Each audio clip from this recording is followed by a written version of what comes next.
Good evening and welcome to the news at 10.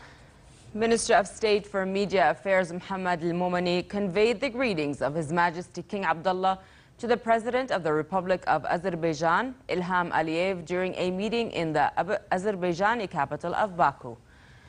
President Aliyev praised Jordan's role in working towards peace and security in the Middle East and the world, expressing his appreciation to Jordan for hosting and providing services to refugees.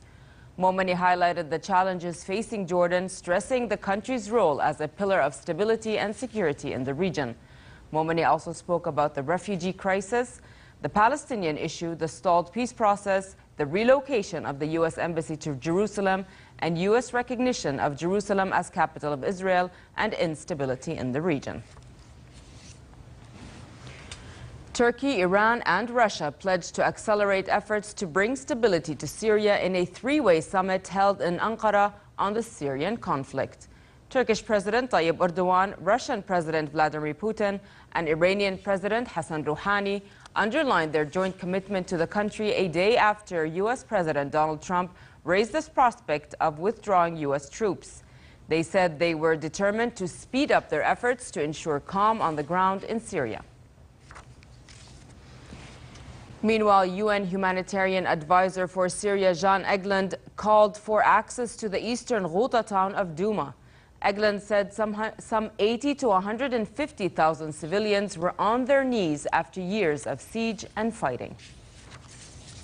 One of the concerns in Idlib is that some of the armed actors, non-state armed actors, have tried to interfere with humanitarian work.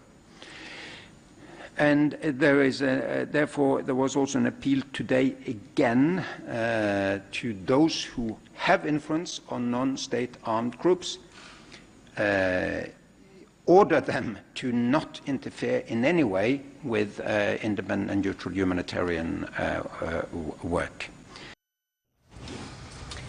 The woman identified by police as the attacker who wounded 3 people at YouTube's headquarters in California was a vegan blogger who accused the firm of discriminating against her. Police said 39-year-old Nasim Aghdam was behind yesterday's shooting in Silicon Valley, where the company employs nearly 2,000 people. A man was in critical condition and 2 women were seriously wounded in the attack, which ended when Aghdam shot and killed herself. In a statement, the San Bruno Police Department said it was investigating a motive for the shooting and that at this time there was no evidence that the shooter knew the victims or the shooting or that individuals were specially targeted. Russian President Vladimir Putin said Russia hoped common sense would prevail in the dispute with London over the poisoning of former spy Sergei Skripal and his daughter Yulia in Britain. The Organization for the Prohibition of Chemical Weapons is examining samples to assess Britain's claim that a nerve agent from the Novichok family was used in the attack and that Russia carried it out, an accusation that Russia has denied. Britain blamed Russia's President Vladimir Putin for the attempted murder, and the West has already expelled around 130 Russian diplomats. China's vice finance minister said his country has never given in to external pressure on its trade strategy. Earlier, Beijing had unveiled a list of U.S. goods it will target in response to planned U.S. tariffs. During the briefing, China's vice commerce minister also weighed in, saying that trade frictions between China and the United States must be resolved through negotiations and that the U.S. charge against China on forced tech transfer is groundless. China's retaliatory list strikes at signature U.S. exports, including soybeans, frozen beef, cotton, and other agricultural commodities produced in states from Iowa to Texas that voted for Donald Trump in 2016 presidential election. Dongfeng Racing held on to take the win in the toughest Volvo Ocean race leg, beating their nearest rival by just 15 minutes.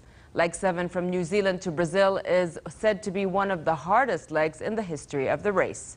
Steady gale force, winds of 30 to 35 knots with 4 to 6 meter seas were with the team for most of the leg. The teams jostled from position throughout the first 7 days of the leg, but Brunel slid south from a position slightly further north of the leaders. For Brunel, the victory means the team has collected all 16 points available for Leg 7, putting them very much back in the game.